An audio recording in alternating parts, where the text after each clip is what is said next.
जब जिंदगी आपको नींबू थमाए तो जल्दी से शरबत बना लो और पी लो।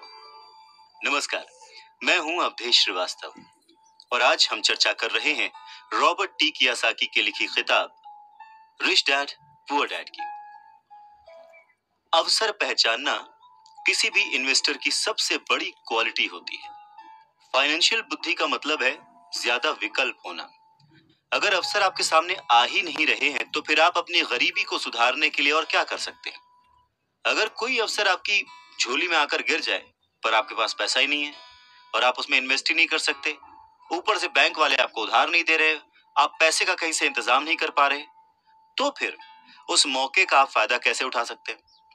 मान लीजिए अगर आपका अनुमान जो है वो गलत हो जाए और अगर आप जिसकी उम्मीद करते हैं वो नहीं हो, तो फिर आप क्या करेंगे। कैसे एक छोटी सी चीज को लाखों में बेचेंगे। अगर ये करना आपको आता है तो इसे ही कहते हैं फाइनेंशियल बुद्धि यानी फाइनेंशियल इंटेलिजेंस। ज्यादा मतलब नहीं इस बात से। एग्जाम्पल लेते हैं कि एक नींबू है और उसको लाखों में बेचना है, तो लाखों में बदलने के लिए कितने अलग अलग तरह से आप उसको यूज कर सकते हैं। इसका मतलब है कि आप अपनी पैसे की समस्याओं को सुलझाने में कितने क्रिएटिव हैं। ज्यादातर लोग केवल एक समाधान जानते हैं, नींबू निचोड़ो और शरबत बना के पी लो, यानी कि कड़ी मेहनत करो, बचत करो और उधार लो। तो आपको अपनी फाइनेंशियल बुद्धि क्यों बढ़ानी चाहिए। रॉबर्ट टी कियासाकी कहते हैं क्योंकि आप उस तरह के इंसान होना चाहते हैं जो अपनी किस्मत खुद लिखता हो। आप जो हो रहा है उसे होने देते हैं और उसे बेहतर में बदलने की ताकत रखते हैं।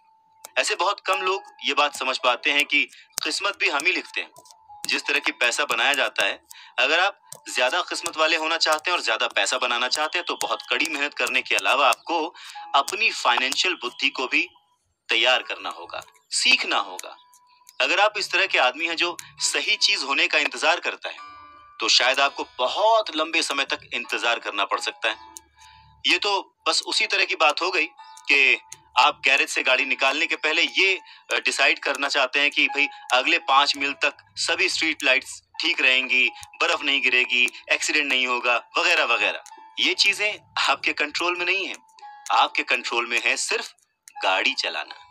ठीक उसी तरह से आपके कंट्रोल में है अपने प्लान्स बनाना, अपनी समझ और सूझबूझ का इस्तेमाल करते हुए। जिस काम से आप एक महान इंसान बन सकते हैं, एक अमीर इंसान बन सकते हैं, क्या वो काम आप चंद पैसों के लिए करेंगे? नहीं ना। सीखने के लिए काम करें, पैसों के लिए नहीं। नमस्कार, मैं हूं अवधेश श्रीवास्तव और हम बात कर रहे हैं रिच डैड पुअर डैड की, जिसे लिखा है रॉबर्ट टी कियासाकी ने। रॉबर्ट टी कियासाकी एक घटना का जिक्र करते हैं। कहते हैं कि 1995 में मैंने सिंगापुर के एक अखबार में इंटरव्यू दिया। अब युवा महिला रिपोर्टर बहुत ही टाइम पे आ गई और इंटरव्यू शुरू हो गया। हम एक बहुत ही बड़े से होटल की लॉबी में कॉफी पी रहे थे और मेरा जो सिंगापुर जाने का रीजन था उसके बारे में डिस्कशन कर रहे थे। तभी उस रिपोर्टर ने मुझसे कहा, एक दिन मैं भी आपकी तरह एक बेस्ट सेलिंग लेखक बनना चाहती हूँ। मैंने उसके कई राइटअप्स और लेख पढ़े थे और उनसे प्रभावित भी था। वो बहुत अच्छा लिखती थी, बहुत ही साफ। तो मैंने उसे कहा, बिल्कुल आप कर सकती हैं, क्योंकि आप जो लिखती हैं वो बहुत ही बढ़िया है। वैसे कौन सी चीज है जो आपको आपके सपनों को पाने से रोक रही है? उसने कहा कि मेरा काम जो है वो कभी कहीं जाता है, कभी कहीं जाता है। हर आदमी कहता है कि मेरे उपन्यास बहुत बढ़िया हैं, पर एक्चुअली होता कुछ नहीं है। इसलिए मैं अखबार में काम कर रही हूँ, कम से कम इससे मेरा खर्च तो चली जाता है।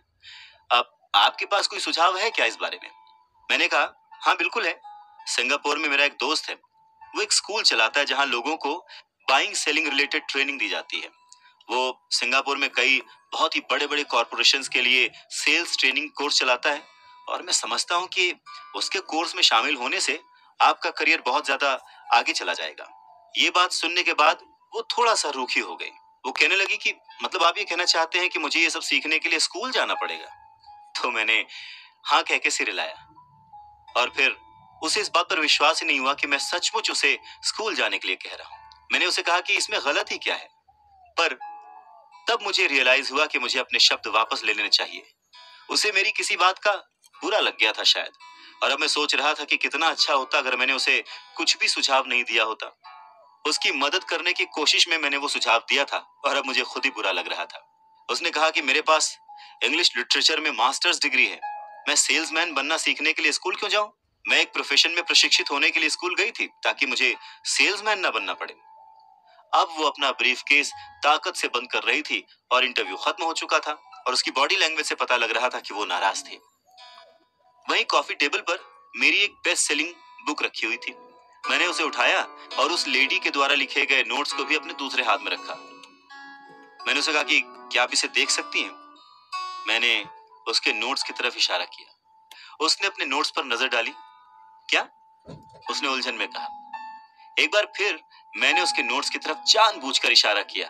एक बार फिर मैंने उसके नोट्स की तरफ जानबूझकर इशारा किया, जिस पर उसने लिखा था रॉबर्ट कियोसाकी, बेस्ट सेलिंग लेखक।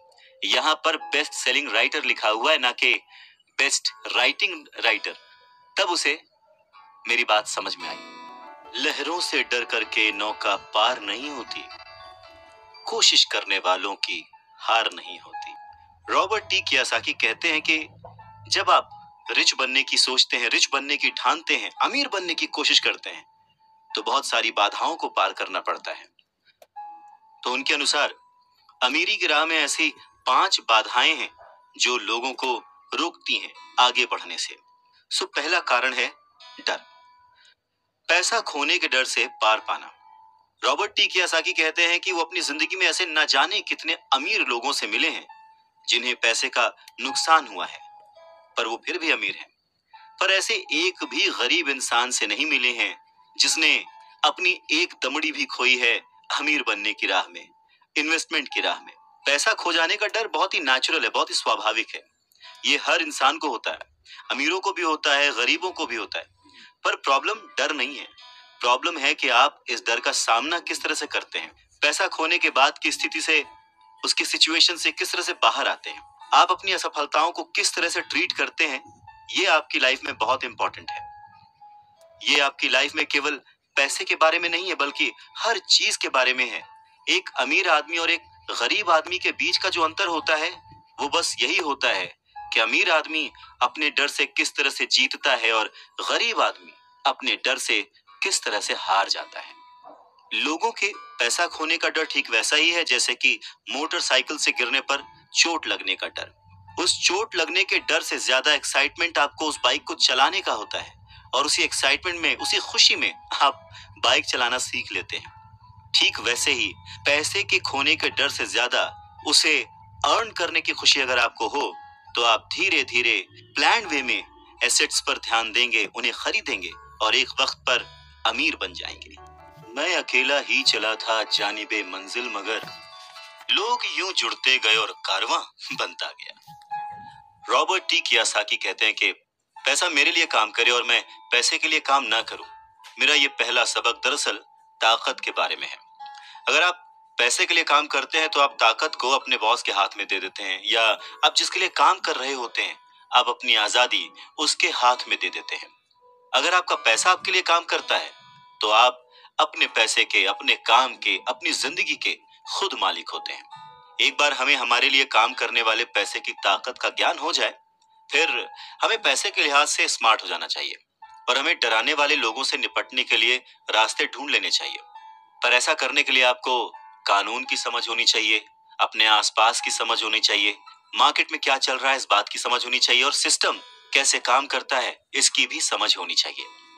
अगर आप अवेयर नहीं हैं, मतलब नॉलेजेबल नहीं है, अज्ञानी हैं, आप केयरलेस हैं, अपनी चीजों को समझना नहीं चाहते, तो आपको बड़ी आसानी से डराया और हराया जा सकता है। अगर आप जानते हैं कि आप क्या बात कर रहे हैं और मुसीबत कैसी है और उसे कैसे सॉल्व किया जाए, तो आपको आसानी से डराया नहीं जा सकता।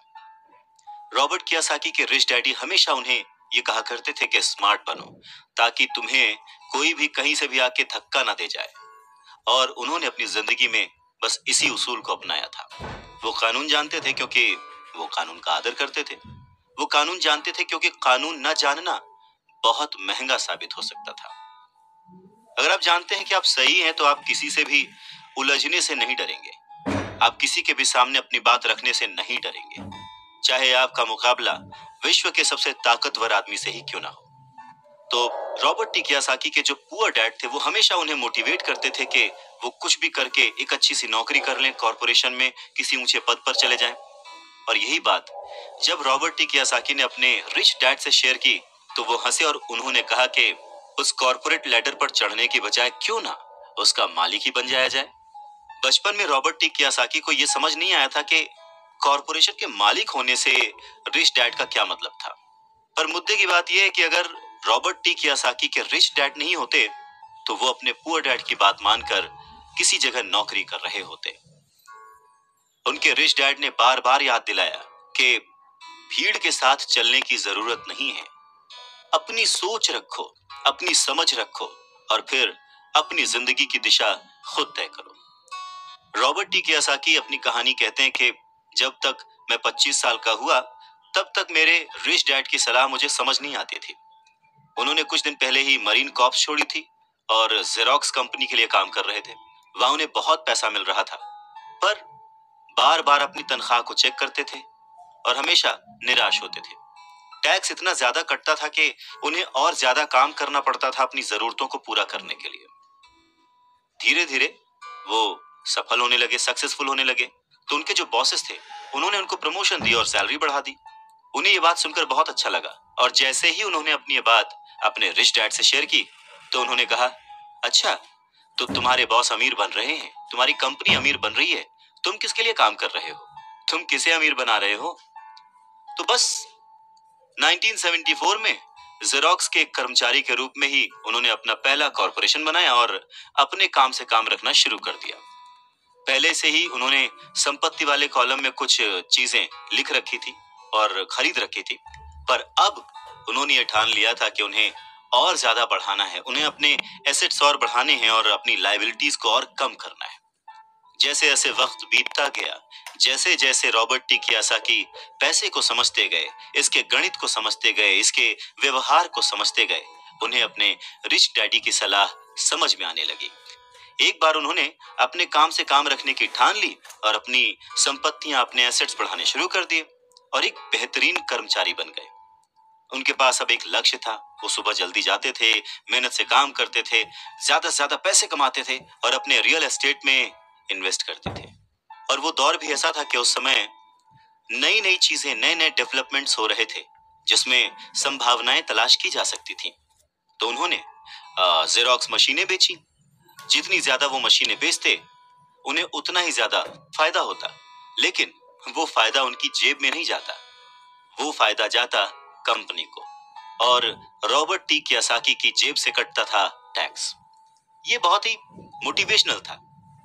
इस सिचुएशन में लोग हताश हो जाते हैं, पर रॉबर्ट टी कियोसाकी ने इसको पॉजिटिवली लिया और वो इस नौकरी के जाल से बाहर निकल आए।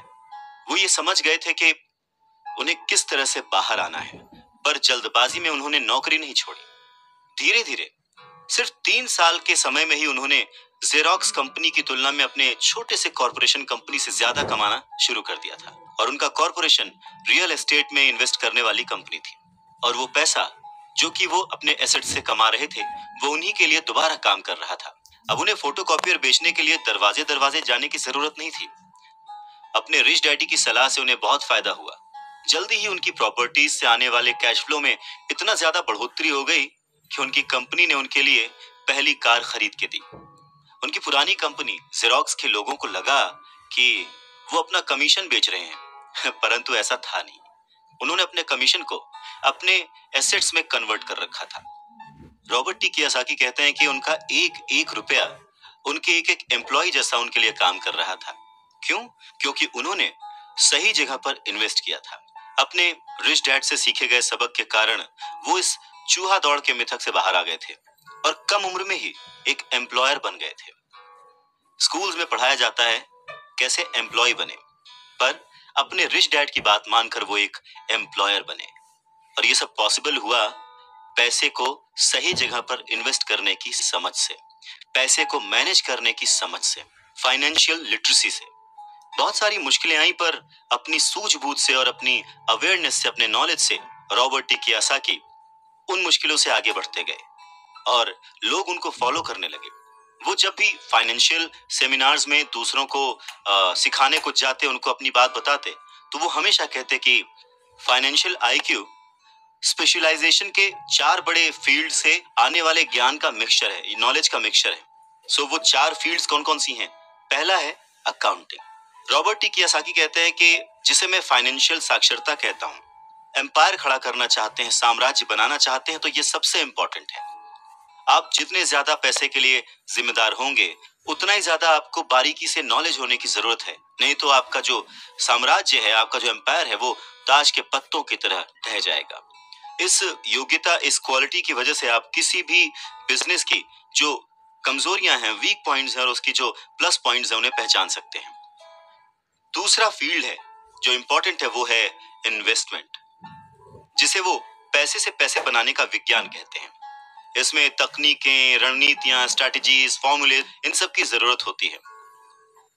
तीसरा है बाजार की समझ, मार्केट की समझ, डिमांड एंड सप्लाई का साइंस। बाजार के तकनीकी पहलुओं को जानने की जरूरत है, जो कि भावनाओं द्वारा संचालित होते हैं। जी हाँ, मैक्सिमम जनता इमोशनल होकर चीजें करती है, और उसका फायदा उन लोगों को होता है जो कि दिमाग से सोचते हैं, खास करके पैसे के बारे में। चाहे वो गाड़ी खरीदना हो, घर खरीदना हो, या कोई भी सुख सुविधाएं हो, ये सारी चीजें इमोशन से होती हैं, और फायदा हमेशा दूसरे व्यक्ति को होता है जो इन्हें बेच रहा होता है। और चौथी फील्ड है कानून, लॉ। उदाहरण के तौर पर अकाउंटिंग, इन्वेस्टमेंट और बाजारों की तकनीकी दक्षताओं के सहारे कॉरपोरेशन की जो क्षमता थी, वो बहुत बढ़ गई थी। कोई भी आदमी जिसे कॉरपोरेशन के द्वारा दिए जाने वाले टैक्स के फायदों और सुरक्षा का ज्ञान हो, वो बहुत तेजी से तरक्की कर सकता है और अमीर बन सकता है। पर वैसा करना जो कि किसी नौकरीशुदा कर्मचारी के लिए पॉसिबल नहीं है। उन दोनों में उतना ही डिफरेंस होगा जितना कि एक पैदल चलने वाले इंसान में और एक उड़कर जाने वाले में होता है। ये अंतर बहुत ज्यादा है। तो कुल मिलाकर ये कहा जा सकता है कि अपने रिच डैड की गाइडेंस को फॉलो करते हुए रॉबर्ट टी कियोसाकी एक सक्सेसफुल इंसान बने, जिन्हें दुनिया फॉलो करती है, और जिनकी लिखी बातें पढ़कर और जिनकी बातें सुनकर लोग आज भी मोटिवेट होते हैं। हेलो दोस्तों, अगर आपको ये बुक समरी पसंद आई है तो इसे हमें कमेंट सेक्शन में जाकर ये भी बताइए कि आप कौन सी बुक्स की समरीज सुनना पसंद करेंगे, और हाँ, हम अपनी इन समरीज को और बेटर कैसे बना सकते हैं, इसके बारे में भी आप फीडबैक हमें दे सकते हैं।